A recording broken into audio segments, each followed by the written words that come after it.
So I was given a little tip from a mentor who said, you have to get in the earth. You have to ground yourself. So I quit everything. I stopped all the distractions and all the indulgences and the escape, and I just started meditating and started listening to wiser people than me. I started listening to you and other... That's never a good thing. It worked. It worked to some degree. But you realize there's so many... There's so much information that you can... so much wisdom and education that I hadn't tapped into because I was distracted.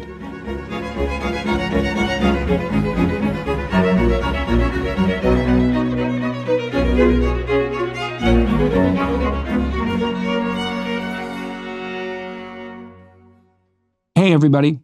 So I have the privilege today of speaking with Adrian Grenier. He's an American actor, producer, director, and musician, best known for his portrayal of Vincent Chase in the television series Entourage, which ran from 2004 to 2011. He's appeared in a variety of films: Drive Me Crazy in 1999, The Devil Wears Prada 2006, Trash Fire 2016, Marauders 2016. He has an extensive career acting. And so we walked through the development of his career from the time he was a street rat, basically, in New York City, through his education at LaGuardia High School, where he studied film and acting, and then through his choppy career as an actor, and not an all-in actor, until the time he signed a contract with Entourage and hit the road running. He became spectacularly successful as a consequence of that, and had all the opportunities that go along with fame and fortune. And so we talked about that. We talked about a radical shift that occurred in his life as a consequence of him disappointing the woman that he loved, and what that did to him and how that worked out. He's now married. He has a son. He's made a radical shift in his life. He's running a very interesting long-term experiment. He has some land outside of Austin, about 46 acres. He's trying to learn how to put some of the concerns he had on the environmentalist activist front into actual practice. And he's grown up. And that's what we talk about fundamentally, about the difference between being immature and between being mature, and why the latter is actually an improvement. So you're welcome to come along for the ride. So where did you grow up, Adrian? Primarily in New York City, Upper West Side.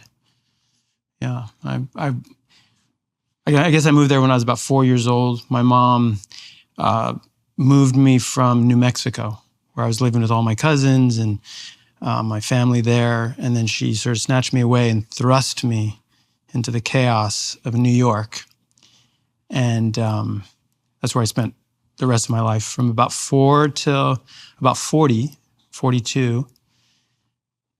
Yeah, slugging it out on the streets of New York. So what did your mother do? My mother was a free-flowing flower child of the 60s and 70s. And she didn't just move to New York. She was really moving away from her situation in New Mexico, which I didn't understand at the time. Did she move alone? She moved, as a single mother. Okay. Were you raised by a single mother? Correct. Okay. Single mother, only child in New York. And now being a father, I can't imagine what she must have been thinking, but I don't think she was thinking. I think she was just moving. It's a lot of work. Children are a lot of work. It's a hell of a thing to take on by yourself. Yeah. So what were you like as a little kid when you moved to New York? What was it like for you? Yeah, it was rough, actually. I was a very sensitive kid, sweet, I would say, kind, gentle, shy, and I think those sorts of things. What sort of school did you go to? So I would go either to public school or private school, depending on whether or not depending on who my mother was dating. So if she had a rich boyfriend, I'd go to private school, and then when she was dating other people, I'd go to public school. Did you change schools a lot? Fairly, yeah. I mean, I went to one of my formative years. I went to Rudolf Steiner, which is like a Waldorf school. Yeah. Formative, like very, very important in my development. How old were you when you did that? Second through fourth grade. And why was that particularly important for you? And I presume in a good way. I think so, yeah. It really helped to define my creativity and like lock in my ability to see the world, not in a structured way, but to like really expand out into like my ability to be creative and nonlinear. What happened after you went to the Waldorf school? So then my mom couldn't afford it, so she what it was is the only drawback is they weren't teaching me how to read. So I was in fourth grade and I still wasn't learning to read. And their philosophy is they'll learn when they're ready, and then it'll really take hold instead of forcing it. And so I wasn't learning to read. My mom got nervous. She had a lot of people whispering in her ear. So then she put me into a Catholic school with nuns, and they beat the reading into me, hardcore. Yeah, so I was there for a year, and I learned to read real quick. Did you learn to enjoy it? No, I learned. It wasn't enjoyable to feel pressured into it, and I mean they were pretty aggressive, those nuns, rulers and stuff. Mm-hmm. Yeah. Mm-hmm. When did you start acting? So I actually found acting so I, didn't grow up with my dad, so I wasn't particularly sporty, didn't have a lot of that at my disposal. I was actually quite meek. So in sports teams, I'd often get bowled over or overlooked or benched. But I found a lot of comfort in the creative arts. Mm-hmm. So in theater, and it was, about how you were feeling, and it was a lot of camaraderie, and frankly, you could play in fantasy and put on different costumes and characters, which I took to quite well as an after-school program, and I did that from sixth grade to high school, and then I went to LaGuardia High School, which was one of the specialized public schools in New York, so there's Bronx Science and Stuyvesant and a number of other schools that you had to take tests to get into. LaGuardia being one of them, but that was focused on music, art, and performing arts. So, how old were you when you did that? Was high school. So, yeah. 16, 12, 15. 12, 13, 13. Oh, I see. Yeah. Oh, like younger. Okay. Yeah, you go in there. It's when I first started learning how to dress myself, pretty much. You go into high school, and now it's like, oh, I can't wear what my mom bought me from the Gap. I got to probably step it up a little bit, be a little cooler. So you started doing creative work seriously when you were something around 12 or 13, or had you done that before? Because you got into this high school. On what basis did they admit you? You audition. So yeah monologues, and I got in. It's a hard. There's 3,000 kids, or however many kids there. Are they still? Is it still a selective school now? Do you know? Still is. Yes. Yeah. But 30,000 kids from the city audition, and they let in 100. So it was pretty competitive. That's for sure. Yeah. So what do you think gave you an edge? I don't know. I always had something, I guess. Naturalness, an authenticity. I always moved towards being just really honest. So I didn't put on any performance. I was just finding the parts in myself that were true to the material. And I didn't overdo it. Mm-hmm. So it felt like underplayed and real. What kind of experience did you have acting before you did your auditions? After school programs. Did like musical theater, and like we would put on a show. It was more of an after school program, not professionally.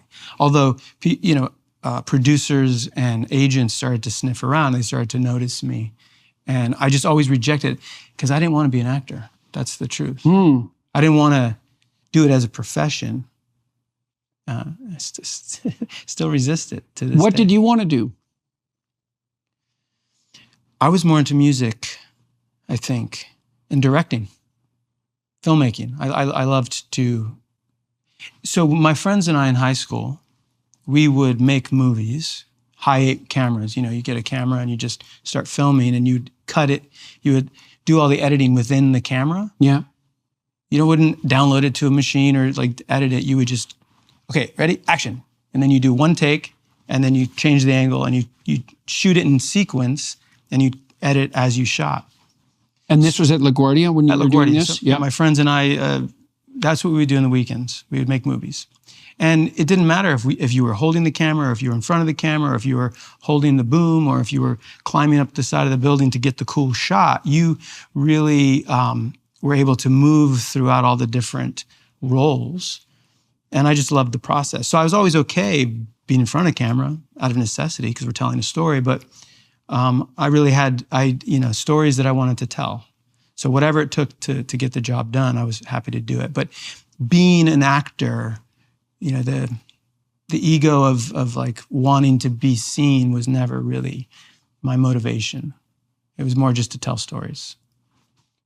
How is it then that you became an actor? What happened? And was that part and parcel of what you learned at LaGuardia? Well, yeah, I had the skills, the baseline skill, you know, Stanislavski method and all that stuff. Tell me about the Stanislavski method. Oh man, if I can remember. I mean, Stanislavski method was really just about naturalness and being authentic to the circumstances of the material. Right. So you're trying to make the part your own? Yeah, finding that the parts in you that you come alive when you're, you know, because there is all of every character within us. Mm-hmm. Was that explicitly taught at LaGuardia? Like, how do you, I don't know how you learn to act. How did you learn to act?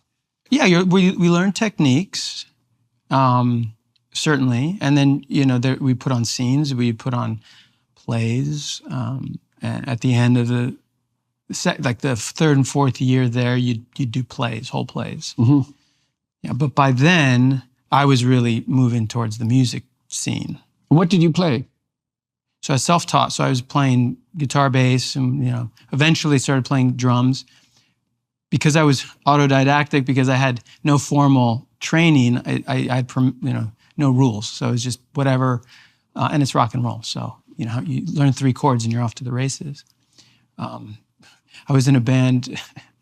Our band in high school was called the UFOs, the Unidentified Funky Organisms. And it was a lot of fun and really loved the camaraderie and the immediacy of music. Whereas acting, you know, you go and you rehearse and you practice, and then eventually maybe you get on stage and there's an immediacy when you're on stage. Filmmaking is a lot longer, you know, lead time for your gratification. Right. Music is like, boom, you hit the drum and people feel it, and it's like really present, and I really enjoyed that. So why did things expand out for you on the acting side and rather than, say, on the music side? I mean, I know both of those are unlikely careers. So I went to college briefly, and I was taking film, and they handed me a bunch of books to read on film, and they gave me a camera, and they go make a film, come back, and then we'll critique it. And I was like, I'm paying you to do that? Like, my friends and I do that. Like, why would I pay all this money, go into debt for you to tell me what I can do on my own? I was pretty self-motivated. So I dropped out of school and just started doing it myself. This was after LaGuardia? After LaGuardia. Where did you go to college? College. And you were there for how long? A year. Oh, yeah. So you were there for a whole year. But you felt that you could do this essentially on your own or with your friends? Yes, exactly. Without having to pay for it, right? And it was, you know, it was a lot of money, right? So, but, you know, that wasn't the main, that was one of the reasons I dropped out. The other reason was love. I fell in love with a girl who happened to be living in New York, and would have just rather hang out with her and spend time with her. And she influenced me to just stay. It was like one night I was supposed to go back to school. I was in the city, and she goes, just stay. And I just never went back to school. Where was the school? It was just 2 hours upstate New York. Okay, I see. But so I ended up staying with her, and that's a whole nother story. I mean, it was lost kid with a girl. It was just pretty destructive relationship. How old were you then? 17, 18. Oh, yeah, okay. 18, yeah. But once I got out of that, you know, I got my first job. It was funny. I was living with her. I didn't expect to tell this story. I was living with her at her parents' house, who had this huge apartment on the east side. It was like Sutton Place. It was like the nicest place in New York. And it was such a big an apartment that they didn't even know I was there. Yeah, so we were— How long were you there? 6 months, 8 months, a long time. But it was the housekeeper that kicked me into gear. She was like, "What's wrong with you, boy? You're a strong young boy. Go out yourself and get yourself a job. You need to get yourself, I'm not doing your laundry anymore." So she basically kicked some sense into me and made me get a job, which was my first job. Where was your mother in the picture at this point? I'm sure she was pulling her hair out, not knowing what to do. Yeah, okay. Poor thing. I feel so bad at that time in her life. I mean, in retrospect, she must have been distraught by my behavior. I dropped out of school, didn't have a job. I was with this girl who was a little bit— Why did the girl put up with you? She was troubled. She was more trouble than me. How about that? Okay. And I thought I could save her, and she could barely save myself in the whole situation. Yeah. All right. So this housekeeper gave you a kick. She did. Why yes. Why did you listen to her? Because she was doing my laundry, and I was like, it's like, whoa, I need to do something. I don't know. I knew that it was time. And there's always this voice deep down inside that's like, hey, you got to get yourself together. But I started waiting tables, typical, starving actor, although I wasn't trying to act. But as I was waiting tables, I was very rebellious. I wouldn't shave. And this is back in the 90s, and they didn't tolerate that at restaurants. Like, you had to be clean shaven. Now it's hip, like hipsters wear beards as waiters. Then you had to be clean shaven. I wouldn't do it. So the only jobs I ever got were these shitty restaurants that were going out of business or struggling. So I wouldn't make very much money. So I had a lot of time on my hands to think about my life. And it was in that moment that I was like, I have to make a change. I don't want to do this for the rest of my life. And that's when I found some motivation to try this acting thing. And so that's when you started attending auditions? Correct. Formal auditions? Yeah, so I called. I don't know if I had an agent at the time. Maybe I did, but I was blowing off auditions. I was just not motivated. But in this case, I was like, okay, I'm getting the next job that I go on, the next audition I'm going to book. And I did. And that was the first film that I— So how were you spending forget about the restaurant jobs, how were you spending your days during that period? What were you actually doing? Oh, that's a dark view. You want to go there? Well, I'm curious because, part of what I like to understand about people is how they find their pathway forward, how they find their motivation. And you stopped going to school. You were with this girl. You were in love with her. You were hoping that something would come out of that, although that seems not to have made itself manifest. So, and you were living in her apartment. You ended up with low-paying jobs, beginner jobs. What was going through your mind at the time? Were you angry? Like, no, I was just romantic. I thought like we were going to be in love, and and there's this, I guess, this starving artist idea. We have to be, living low to ground, just like finding our food, sleeping in the streets. There's like sort of a romantic— It was this like New York thing. I'm a street, I'm living in the streets, and we would hang out in the streets and, find places to sleep, and it was cool. And I felt cool. You ever see that movie Kids? No, I don't believe so. Harmony Korine, is it? Maybe he wrote it. It's a movie that whenever I watch it, it's like pure nostalgia. It's like, oh my God, that's exactly how it was. You can just watch the preview.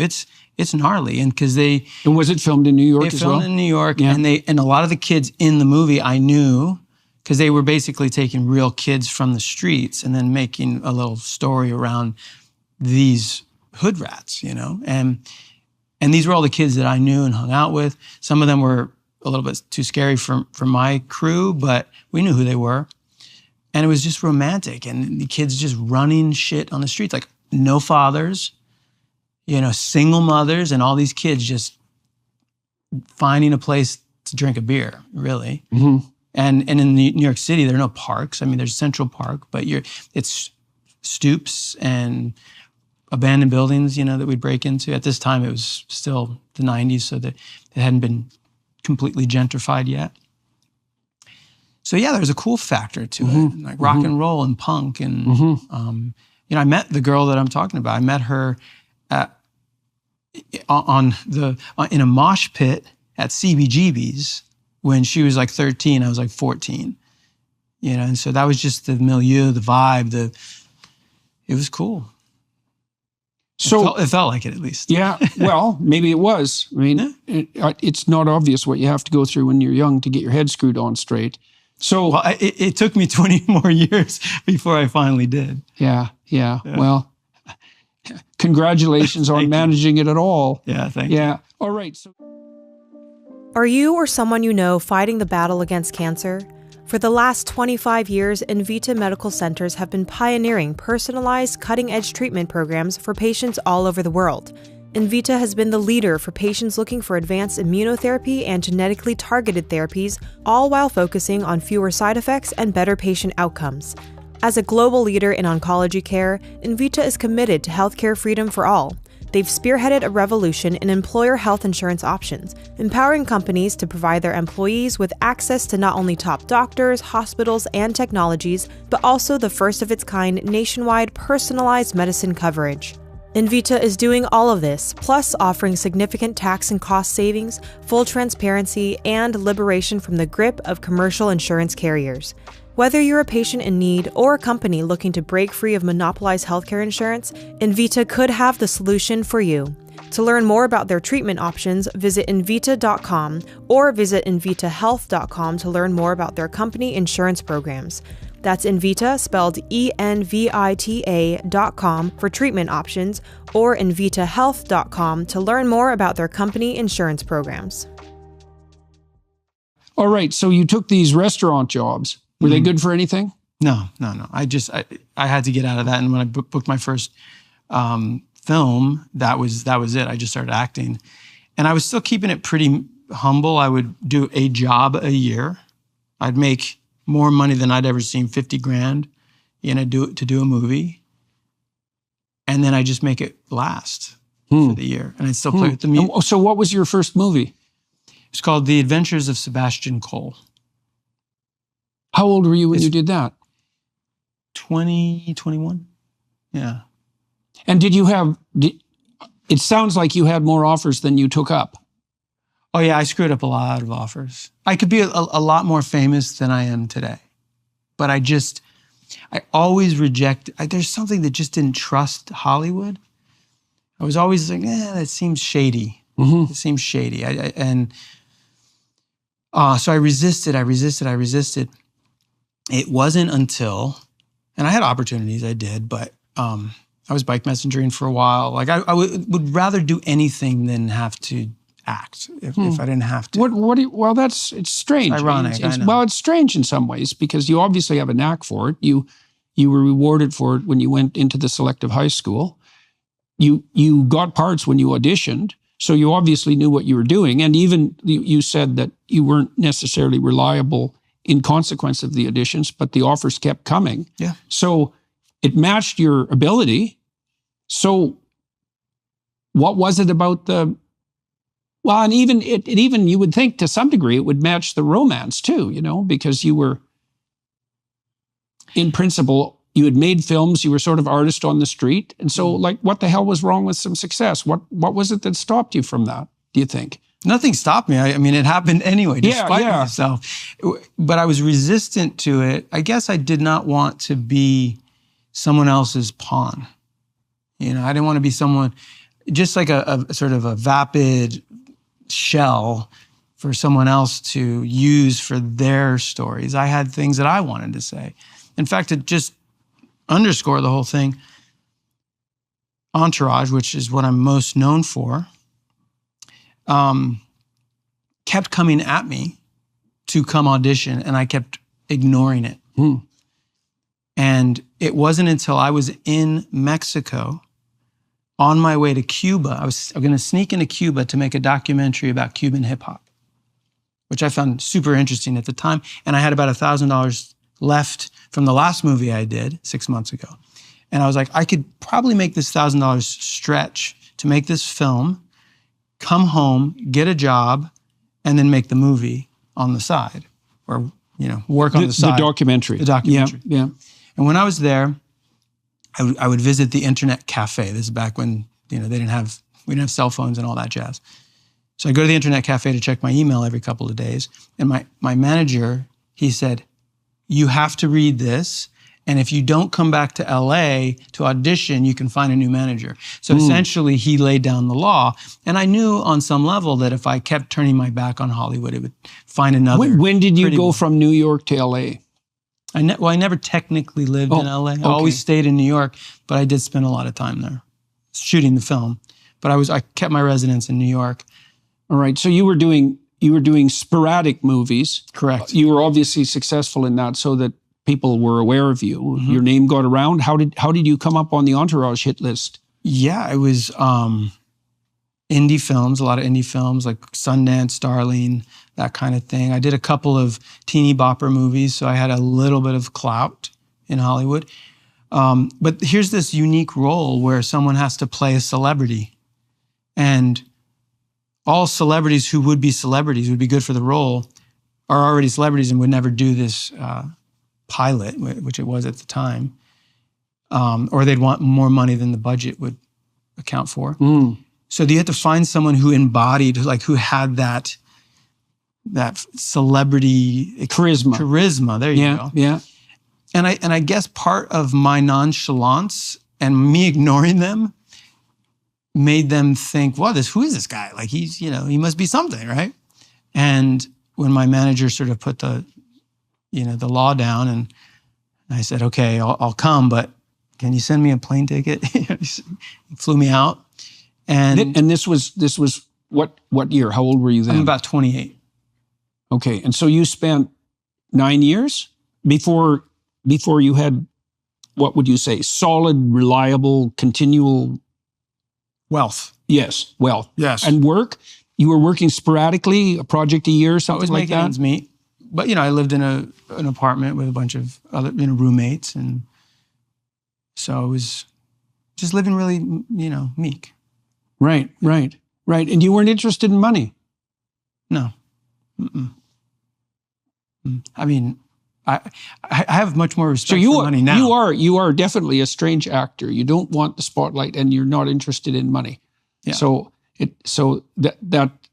that's a hard thing to square with a career in acting. God bless actors. I don't always get along with them. I think for those reasons, it feels like it's about them and what they want. And they're the instrument. They're the stars. It kind of goes along with the territory. I mean, people in media, people in politics, people in entertainment, they tilt towards narcissism. And I'm not saying that in an insulting way. I mean, every personality constellation has its associated vices. And if you're going to want to be on camera, if you're going to want to be around people, that's one of the things that tilts you in the direction of it sort of being about you. And if you're a charismatic personality and you're an actor, you're going to attract people around you who facilitate that development, let's say. And so it's part and parcel of the territory. But you're not really temperamentally like that. Oh, I cultivated my narcissism, okay. Yeah. Yeah. No, I definitely found that part within me that was the character of Vince. And I they say actors get lost in their characters, right? Yeah. And I did. And how long did Entourage run? 10 years. Right. Yeah. So that's a very major chunk of time. Oh, yeah. So walk me through that. So you got your plane ticket. Mm-hmm. You went out to LA. What happened then? Got the part. When my manager found out that I got the part, he walked in the room and I had no place to stay. I had no car. So I'm in his office checking my email again. And he walks in and he was the first person to call me Vince. He's like, Vince. And I knew I got the part and I hung my head. Because I knew that it was going to totally change my life in ways that I didn't know if I really wanted. Mm-hmm. And I knew that I was going to have to commit to this. Because he used to tell me, it's like, you don't even know what you don't no, like you're going to have access and women and money, all these things. Yeah. Because he was, managing other famous people. So he understood. And he's like, you don't even know you want it, but when you get it, you'll know you want it. You'll know it's great. And it was going to change my life. And because it's a commitment. When you audition for something like that, you have to sign a 6-year contract. Right. Right. So you're already committed before they even give you the role. And it did. It changed my life entirely. And I had to learn to be that celebrity, or my own version, my own expression of that celebrity. And then with the success of the show and the popularity of the characters, and people would come up to me and, instant approval, you walk into a room and, you get that attention, that just acceptance. Had that happened to you at all before? I mean, you'd had some success as an actor before that, but not like that. Not like that. Oh, totally different. Yeah, I mean, and you were about 28, you said, when 27, 28. Okay, so you're not a kid when this happened. So that's something. So, all right. So now you have what? You said instant accessibility, instant approval, right? Tell me about the character that you played and how that tangled up into that. Yeah, so Vince is a celebrity who's, very, very nonchalant, and the whole theme is, if this doesn't work out, if all the fame and fortune doesn't work out, I can always move back to Queens. So it was like a perfect. Talk about typecast, right? I mean, all the characters have. That's very strange. We're all New York kids, and we were all very well cast, But I think that's partly they were writing the character to reflect me. Oh yeah, okay. And partly that was the character that was, because it's so called that's Entourage. fun, trying to distinguish your actual life from your role. It was more fun to blur the lines, because you start to acquiesce to people's wanting you to be the character. Oh, do shots with us, right? Like, okay, I'll do some shots with these guys, and I like people, so And then then there's the pitfalls and the women and the and I started to believe that was the way it's supposed to be, right? You mean supposed to be, meaning Vince like gets all the characteristic of girls. success? Yeah. Vince gets all the girls and the money and the power and the fame, and that was appropriate and good. And as his star rose, my star rose, and it just became easier and easier to say yes to the indulgences. And I got really good at it. Whereas before I was leery of it. Yeah. You get, you allow yourself to enjoy it, very easily. It becomes easy to say yes. Especially when it's justified. Well, you're the celebrity, of course. You get the accolades. You must know a little bit about that yourself. I mean, your life this has all changed. happened to me when I was pretty old. Oh. Right. So, I mean, I was laboring under some degree of obscurity till I was about 50, right. 53, 54. So, I was already fairly cemented into place by the time I... That's right. Yeah. That's right.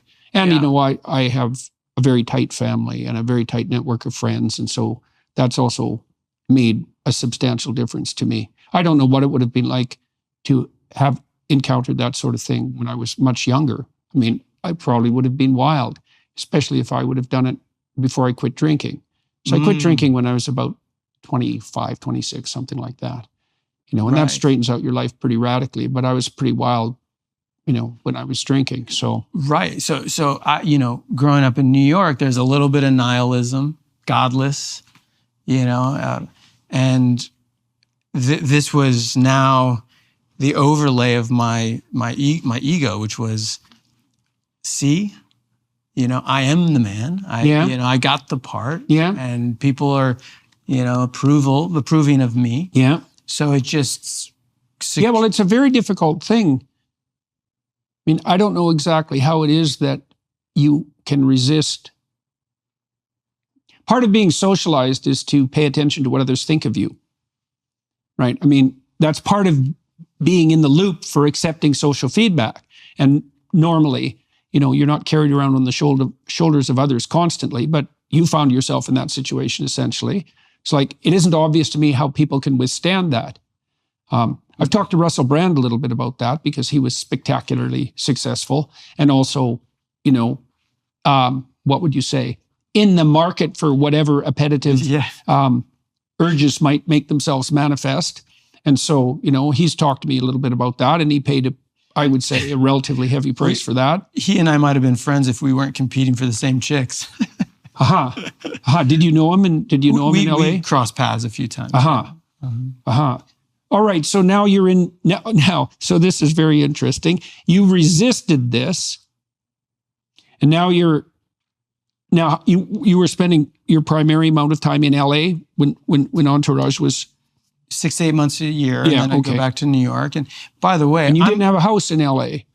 I had a house that I stayed when I was there. Okay. I kept my New York address, and I got mail there and my bills there. So, paid taxes there. So funny enough, like you should check out. I actually made a documentary. So I simultaneously, while I'm on this ride and I'm finding more and more excuses to indulge and enjoy the lifestyle, I was maintaining a sense of my goodness by doing environmental work and starting charities and making documentaries. And I still had a band the whole time. In fact, the band really got popular after that, even though we might not have deserved it otherwise. So I still had my other life, which kept me feeling like I was not swept up in that whole thing. Right. But not really recognizing how much I really was, captured. Okay, so why not be captured? Like, I mean, you were successful. You got the part. The part was successful. The series was successful, and you have these things that are laid at your feet. Mm-hmm. So, what's the problem with indulging? I thought I was going to live my whole life in that lifestyle, and I couldn't figure out a way. Like, my logic mind could not understand why I would do it any other way. Yeah. I didn't believe in God. I didn't, I was open and poly and, liberal and I thought I was a good person. Mm-hmm. I really did. It wasn't until I was in my 40s and the love of my life, who I was dating at the time, she dumped me. She, in no uncertain terms, said, "You are the worst. You need to look at," and she gave me a list. She even did. She was she was thorough. She was nice enough to give me a list. Uh-huh. Take a look at how you're drinking. Take about how you're using sex. Take a look at all these things. See ya, lose my number. And it was almost like a glitch in the matrix. I was like, for a second, I was like, what? There was something off. Like, how is it that this girl, she was young, and she didn't, like, here I am, the powerful, rich, famous person who is justified in everything I'm doing because I also do charity. Mm-hmm. Mm-hmm. And she's leaving me. I could give her everything, access, we could fly, like we do everything, go around the world, anything. And she's leaving me. Mm-hmm. So that was like weird, but I was like, all right, I'll find another girl, not a problem. But it stayed with me. And because I loved her and respected her so much. Why did you respect her? Because I knew that she was honest, and I knew that she wanted what's best for me. I see. So she actually loved you. Yeah. Oh, well, that's annoying. Yeah. Yeah. And it stayed with me. And you said that the charity work you did and so forth. Mm-hmm. Now you're implying that, at least in part, that was what would you say? A moral flag to fly while you're living an immoral life? Yeah. Did you know that at the time? No, I legitimately believed that I'm glad that I'm the famous person with the access and the money because I can actually make the world a better place because I have a good heart. Yeah. And I think this is like my mother telling me, oh, you're a good, and that's a whole nother sidetrack, but moms that love their kids, they tell them they're good. Yeah. And no one ever told me that I was bad or that I could be. So I never really got to connect into the part of me that was treacherous and destructive and selfish. Because I always just imagined. And this girl, she alerted you to that. Oh, yeah. Yeah. And did that happen, were there hints of that before the breakup? There was a looming dread in my life. Like, life is perfect? Wait a minute. Why is my life perfect? There's nothing wrong with my life. Like, I was just waiting for the other shoe to drop. I'm like, well, is it death? Is that what I'm just afraid of? Or what is it? There's something that I'm not connecting into. And quite frankly, I was all head. I was all intellect and groin. I was all head and cock. Mm-hmm. Like, I didn't have any feeling in here. I didn't have any intuition. I was totally disconnected from. Now you tied that at least provisionally to your mother's insistence that you were essentially good, right? So you hadn't been called on your misbehavior. Well, I think that when I was younger, there was some traumatic things that happened to me that were so painful that I sort of dissociated and decided I didn't want to feel anymore. This is what I've come to realize when I've now later in life, after taking my ex-girlfriend's list and then starting to investigate. And so what I did was a hard thing. I cut out all of the distractions, all of the addictions and consumptions, and no alcohol, no sex. I was celibate for a long time, and basically removing everything that was keeping me, my dopamine hits high. Yeah. Were you still working on Entourage during this time? No. So this is after that came to an end. Yes. Were you involved in any other acting endeavor? No, in fact, I quit acting during this period. Uh-huh. I called my agent and I said, I need some time to figure some stuff out. So I don't want you to waste your time putting me up for things because I'm just not going to work for a while. Mm-hmm. Burst into tears because it was like, who am I now? Right. Like, what am I? Right. And that began a multi-year process of me, well, first of all, cutting out all the distractions enough for me to see what was going on inside, and ground in and come down to earth and start to realize that I had a lot of pain. I had a lot of childhood trauma that I was not, that was metastasized inside of me. And so that really began my steps towards, I think, growing up. Did you know Fast Growing Trees is the biggest online nursery in the US with more than 10,000 different kinds of plants and over 2 million happy customers? They have everything you could possibly want, including fruit trees, evergreens, houseplants, and more. Find the perfect fit for your climate and space. Fast Growing Trees makes it easy to order online. Your plants are shipped directly to your door in 1 to 2 days, along with their 30-day Alive and Thrive guarantee. I just overhauled my front yard with all new spring blooms, and Fast Growing Trees really saved the day. With their fast delivery and professional consultation, we saved so much time and hassle not having to go to a nursery, and our hydrangeas and lavender plants arrived in beautiful condition. Whether you're looking to add privacy, shade, or natural beauty to your yard, Fast Growing Trees has in-house experts ready to help you make the right selection. Growing and care advice is available 24/7. This spring, shop their best deals online and get up to half off on select plants. Listeners of Jordan's show get an additional 15% off their purchase with code Jordan at checkout. That's 15% off at fastgrowingtrees.com with promo code Jordan at checkout. Fastgrowingtrees.com, code Jordan. Offer is valid for a limited time. Terms and conditions may apply. And so what did that look like growing up as far as you're concerned? What changed? I mean, you said you started to cut out the distractions, the addictions, Yes. the immediate pleasures. Yes. And you did that at least in part because of the list this girl left you. Mm-hmm. Yeah. Well, she was very explicit. She's a smart, intuitive woman, so she knew exactly where I should look. So she gave me a map, and I started to look, and she was right, and it was just opening up the door, though. And then there, the path was long, deep, and dark. I mean, I went through, multi-year dark night of the soul, and had to come out the other end, awkward, and finding, a new way of being in the world without all of the. Yeah. And so what did that new way involve?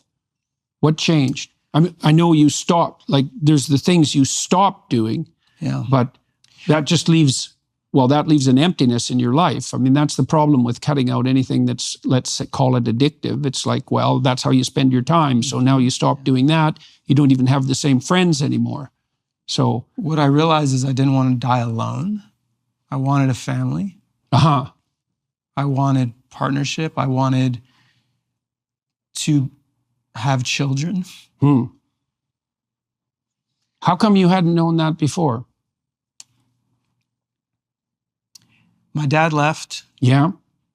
I didn't, life is scary. Life is upsetting. I didn't believe that was an honorable pursuit. I thought it was a tragic pursuit. The pursuit. I didn't think I could be a good father. Oh, I see. I didn't know if I was going to be able to be there for my kid. Right. And yeah, well, you would have that doubt if your father left, because how the hell would you know? You didn't have the model. In fact, you have the reverse model. Well, and I was selfish too. Like, I really just wanted pleasure. I was hedonistic. I was seeking, the next hit, and not, I was still an adolescent punk. Yeah. I was still that punk from the streets. Yeah. Just with more stuff and more opportunity. Right. Yeah, which isn't necessarily an advantage if the path you're on is like scattering you everywhere. Yeah. All right. So how long did you spend sorting yourself out? 2.5 years.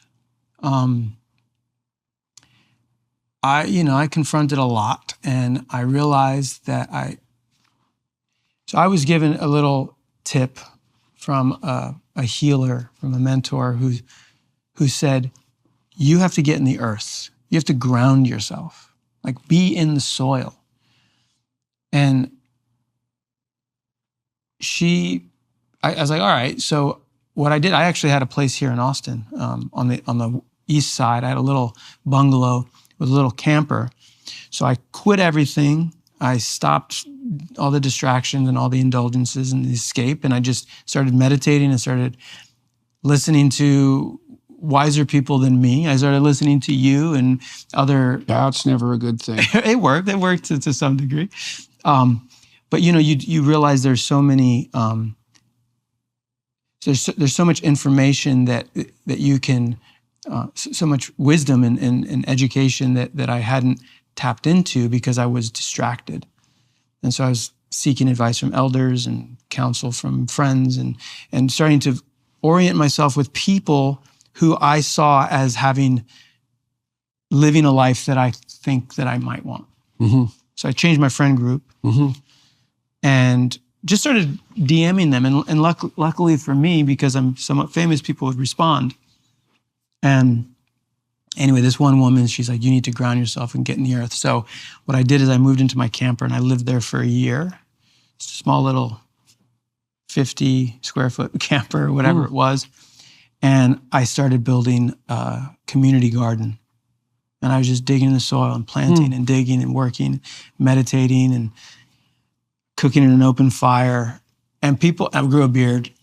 And then the pandemic hit. And I was like, perfect. Like, I'm already, solo in isolation. It didn't affect me at all. It didn't change anything. I just kept doing the work. Got really healthy, worked out. And it worked. I mean, the grounding was profound. And that's when I realized that I wanted to change my whole life to be closer to nature. All this environmental activism that I was doing, this legislation and hearts and minds and, consumer behavior, all that stuff that I was doing, UN Environment Ambassador, all that stuff was just so out there. It was like outside of myself. What I wanted to do was just do the work, like learn the skills to actually support the earth, like right here, right now. And I realized how much I didn't respect and appreciate what farmers do. And I was like, I want them to make all these changes for the environment, but I don't even understand what they do, why they do what they do, and why they would choose one thing over another. So I said, this is what I'm doing. I'm gonna be the one that knows about farming. I'm gonna be the one that knows how to grow food and build a skill so that I can feed myself. I can feed my family, take care of myself and my family. And what was happening on the romantic side during this period? Just utterly alone, sad, lonely. And by the way, like I, cut out porn and, no masturbation. So I didn't even have that. I'm sitting there just with myself. And, and I knew that was a big distraction as well. Yeah. Why'd you stick with it?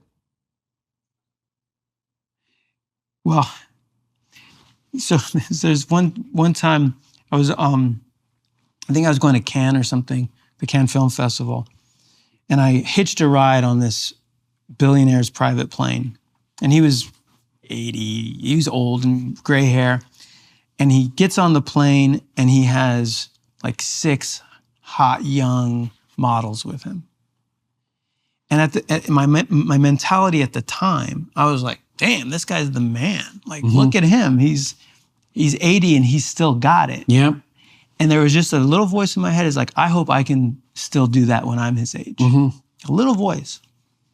And then I realized, Adrian, you do whatever you want. Whatever you say happens. You can manifest shit. You know that you will have that.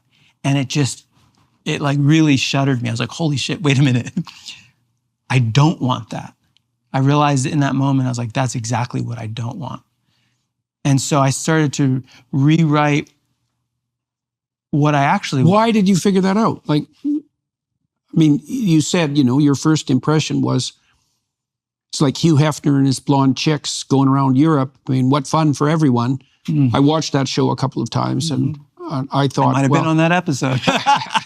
Yeah, well, it seemed like a pretty dismal form of hell to me. So, yeah. And, well, why? Well, none of it's real. I guess that's the fundamental issue, is none of it's real. And maybe that's part of that longing that you described for a long-term relationship and for kids. Yeah, I wrestled with these questions. I was like, what do I really want? Why do I want it? And, pushing up against my impulses, my instincts, the carnal part of me that wanted me to keep doing the same things. But as I started to, you know what it was also? I wanted to protect and take care of, I wanted to be a protector. I didn't want to be the one. Right, that's a really different role than user. Yeah. Yeah. And because this is coming off of the inspiration that my ex-girlfriend gave me, which was, take a look at yourself. You've hurt me. And I saw her tears. I saw the pain that I caused her. And when I got over the fact, I was like, you made your choices. Yeah. You chose to be with me. I told you who I was. Right. When I started to realize that I was not taking care of her and that I was actively hurting her, I didn't want to be that person. And then when I finally had an awakening, does she know that all this happened to you in the aftermath of her note? She does. Are you still in touch? We are. Yeah. Is she married? She is. Does she have kids? She does. We both happen to have a kid with the same name. Oh. So, okay, so run me up into that. You obviously met someone. Well, her son is my son. So we ended up getting back together. Oh, You did? Yeah. Oh, How long did that take? It took a long time. It took a long time. So I had to become a new thing, a new person, and totally change everything. And then I had to convince her that I had changed. How much age difference is there between you? 17 years. I see. Okay. Yeah. And she wasn't happy. I mean, she was like, yeah, right. Yeah, right. Yeah, well, that sort of change. That's a lot of change. Yeah. Yeah. And this was during the pandemic, and she was in Europe, and I had to pull a lot of strings to get to see her. And she was at arm's length for a long time. And I had to consistently show up as the new me while she's poking and prodding me, and making sure that. How long did you have to do that? It was a year and a half. Yeah, and so she put you through your paces. Well, and also I'm not dating anyone. I'm not distracted. I will spare no expense, and I will take as long as it takes for us to heal without any expectation that we're gonna, be together. And keep in mind, I've been celibate for almost a year or 8 months, and then when we're with her, she's like, okay, well, if you're gonna be dating anyone, I don't want to even talk to you. I was like, all right. So I basically had to double down until we, many months later, finally had some breakthroughs. And I wasn't expecting to be back with her, but we fell in love again, anew. We fell in love. Where were you? When we fell in love anew? Yeah. So this was in Portugal. Yeah, and that was just the beginning of a new romance. And she tested me, and I was struggling still because it was new. I was like a toddler trying to walk for the first time, And then eventually she moved to Austin, and then I told her I wanted to buy some land. I wanted to do this life, and I'd been holding off. I'd been waiting to move into land until my partner showed up in my life, and so that we could make that choice together, so that it would be ours, as opposed to the old dynamic was, look, this is my life, and you can enter it, but I hold all the cards, and it's all my stuff, and you're just, lucky to be here. Right. This is now ours, and when she came to Austin, and things just clicked. They started clicking. I was definitely on the right path because everything was just unfolding in such serendipity. We went and found a piece of land. It was beautiful. She fell in love with it. I fell in love with it. And then, now we've been back together for 3.5 years. Got married. We have a kid. And how old's your child? Almost 1. 11 months. What's that been like? You're happy about that? Yeah. I keep How are wanting you to as a cry. father? Huh? How are you as a father? I'm a great father. How come? Because I'm in service. Yeah. Yeah. And That's a good deal. I'm fucking here. I've designed my life so that I could be there with him and with her.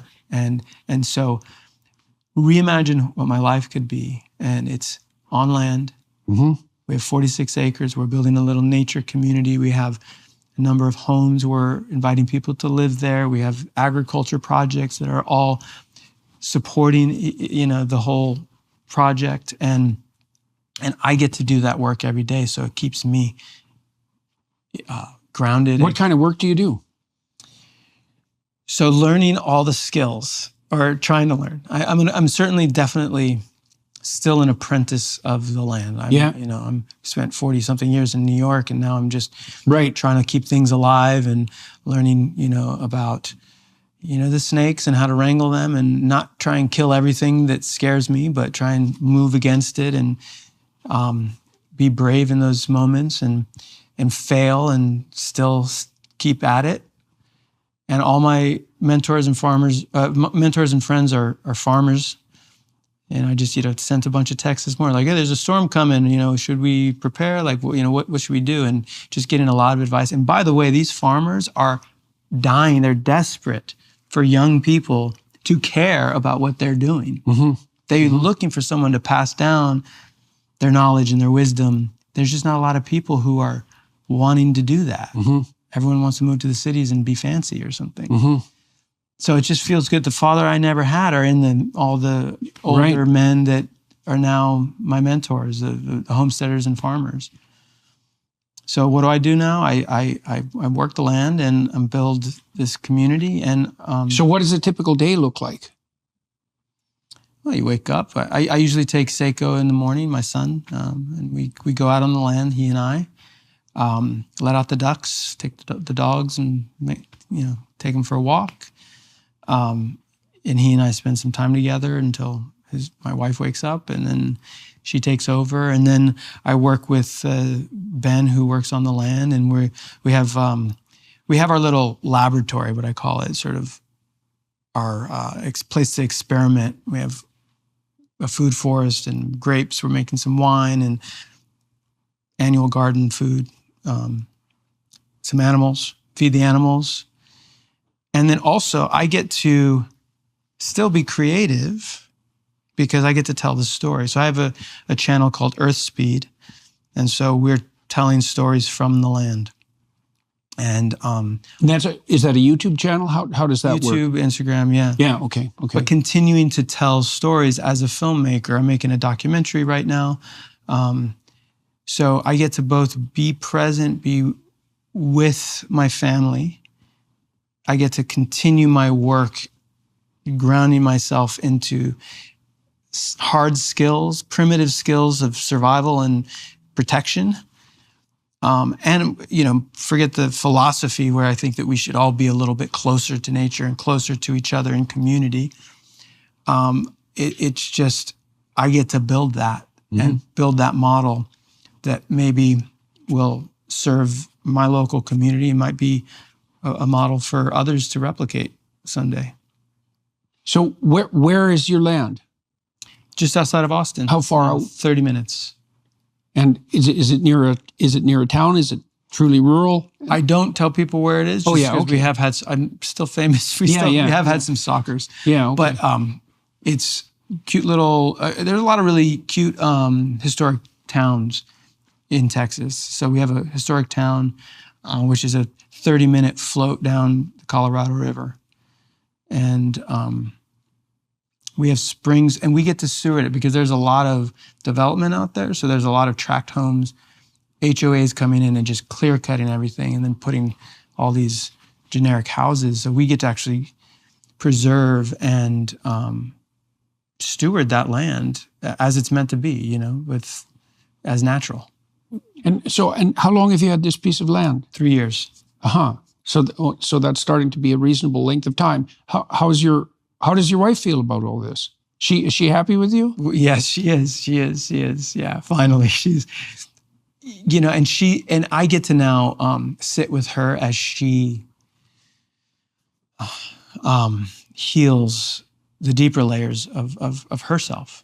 Because these women in our culture, they're on guard, and they're not a lot of valiant men holding space for them to be able to do the healing that they need to do.